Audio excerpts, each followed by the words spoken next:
Hello dear students, welcome in this video. और हम आपके लिए लेकर आए न्यू चैप्टर नंबर 3 विद्यायाः महत्वम।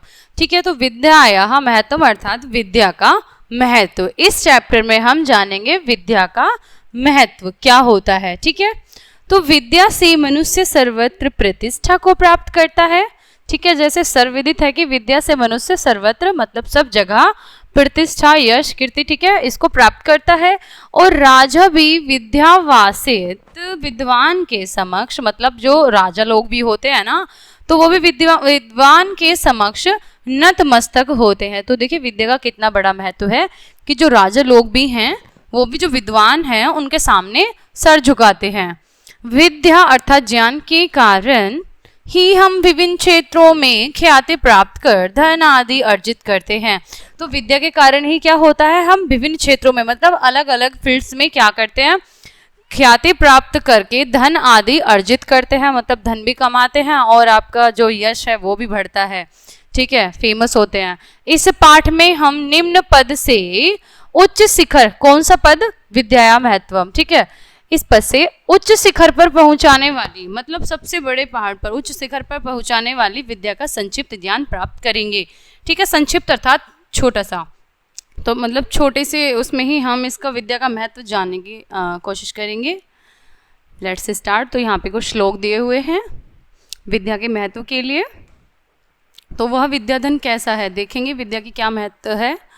न चोरार्यम और न च राजहार्यम, न चोरार्यम न च राजहार्यम, न भ्रातृभाज्यम न च भारकारी, व्ययकृते वर्धते एव नित्यम, विद्याधनम सर्वधनम प्रधानम। विद्याधनम सर्वधनम प्रधानम, यहाँ पे देखिए क्या बताया गया है कि विद्याधनम सर्व प्रधानम, तो विद्याधन सभी धनों में सबसे बड़ा है, सबसे प्रधान धन है। न चोरार्यम, नहीं तो चोर चुरा सकता है, और च अर्थात और न ही राजहार्यम, राजा हरण कर सकता है, राजा के द्वारा हरण भी नहीं किया जा सकता और न ही चोर के द्वारा चुराया जा सकता है। न भ्रातृ अर्थात भाई, भाज्यम अर्थात विभाजित करना, न ही भाइयों में विभाजित किया जा सकता है, भाई बंटवारा कर सकते हैं उसको। न ही भारकारी, और न ही वह भार के बोझ के समान है। ठीक है, व्यय कृते अर्थात खर्च करने पर वर्धते बढ़ता है। अब खर्च करने पर बढ़ता है, और एव नित्यम अर्थात नित्य ही वह खर्च करने पर बढ़ता है। विद्याधनम सर्वधनम प्रधानम, और वह विद्याधन क्या है, सब धनों में प्रधान धन है। तो देखिए यहाँ पे विद्या की कितनी बड़ा महत्व बताया गया है कि विद्या, बाकी तो कुछ धन तो ऐसे होते हैं चोर आएगा चुरा के ले जाएगा, अब कुछ धन ऐसा भी है जैसे पैसे मणियां वगैरह आपके पास हो गया, सोना चांदी हो गया, अब राजा आया, राजा ने भी उसको हरण कर लिया, राजा भी उसको हरण कर सकता है, चोर भी चुरा सकता है। भाइयों में बंटवारा भी किया जा सकता है, जमीन जायदाद होती है उसका भाई भी बंटवारा कर लेते हैं, और बोझ भी हो सकता है वो, ठीक है, तो बोझ के समान भी हो सकता है। और लेकिन व्यय कृते वर्धते, जो खर्च करने पर देखिए जो वैसा धन होगा, जो आपके पैसे होंगे वो तो खर्च करने पर घटेंगे ही ना, बढ़ेंगे नहीं, लेकिन ये क्या है, खर्च करने पर अर्थात व्यय कृते वर्धते, खर्च करने पर यह नित्य ही बढ़ने वाला है।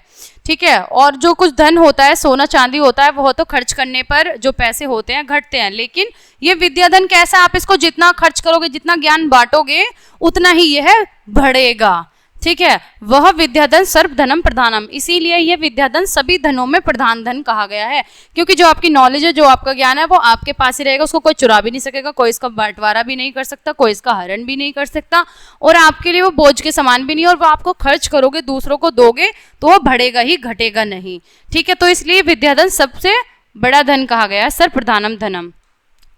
चलिए, तो और किस प्रकार का होता है ये विद्या रूपी धन।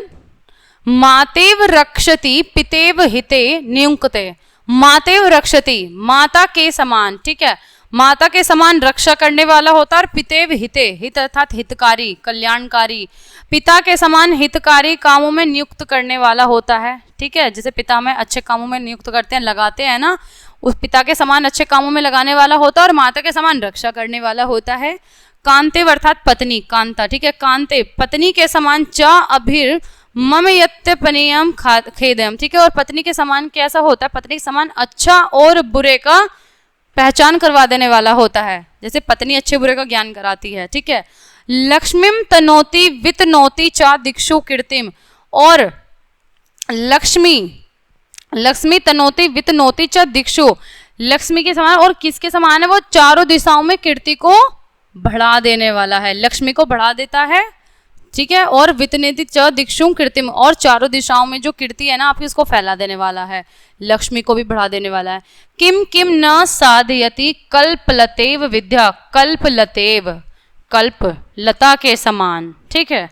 कल्पलता के समान विद्या, जो धन है, विद्या रूपी धन है, कल्पलता के समान।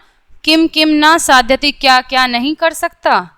कल्पलता अर्थात जैसे कल्प वृक्ष होता है वह सब इच्छाओं को पूर्ण कर देने वाला होता है, उसी प्रकार विद्या बताई गई है यहाँ पर। तो विद्या भी कैसी है? कल्पलता के समान है, ठीक है। तो सब इच्छाओं को पूर्ण कर देने वाली है, ठीक है। चलिए नेक्स्ट श्लोक है।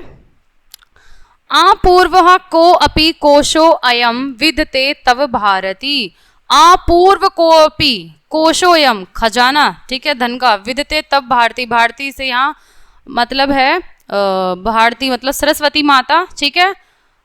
तब अर्थात तुम्हारी, ठीक है। तो सरस्वती माता के लिए यहाँ पे बताया गया है क्या?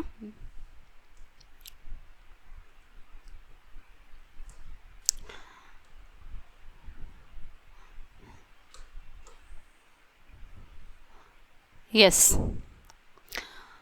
आपूर्व को अपि कोशो अयम विदते तब भारती व्यय यतो वृद्धि मायाति क्षय मायाति संचयात। तो देखिए यहाँ पे वही बताया गया कि खर्च करने पर क्या होगा, और अगर आप उसको मतलब खर्च करेंगे तो वो बढ़ेगा, और अगर उसका संचय करेंगे तो वो क्या हो जाएगा? उसका नाश हो जाएगा, ठीक है। संचय करने पर वो नष्ट हो जाता है। तो वह क्या है? वह है धन। कौन सा धन? विद्या रूपी धन। विद्या, नेक्स्ट है, विद्याम विनियोपत हरति च चेतांसी कस्य मनुष्यस्य कांचन मणि संयोगे न जनयति कस्य लोचन आनंदम। तो वह विद्या धन कैसा है? जैसे मणियों को बताया गया, मणि होती है कंचन अर्थात सोना, ठीक है। तो वो लोचन आनंदम, आंखों को आनंद प्रदान करने वाला, आंखों को आनंद प्रदान करने वाला क्या है? तो किसकी आंखों को जो सोना और मणियां होंगी उसके संयोग से किसकी आंखों को आनंद प्रदान नहीं करेंगी वो चीजें? तो सोने और मणियों का जो संयोग है वो किसकी आंखों को आनंद प्रदान करने वाली नहीं होंगी। इसी प्रकार से तो जो विद्या है वो क्या हर लेने वाली है? वो मनुष्य के चित्त को हर लेने वाली है, ठीक है। जो विद्या रूपी धन है वो कैसा? मनुष्य के चित्त को हर लेने वाला है। विद्या ददाति विनियम विन्याद याति पात्रताम, पात्रत्वाद धनम आपनोति धनात धर्म तत् सुखम। विद्या ददाति विनियम अर्थात विद्या से क्या आता है? विद्या विनय देती है अर्थात विनम्रता, और विन्यात याति पात्रम, और विनम्रता से पात्रता प्राप्त होती है, ठीक है।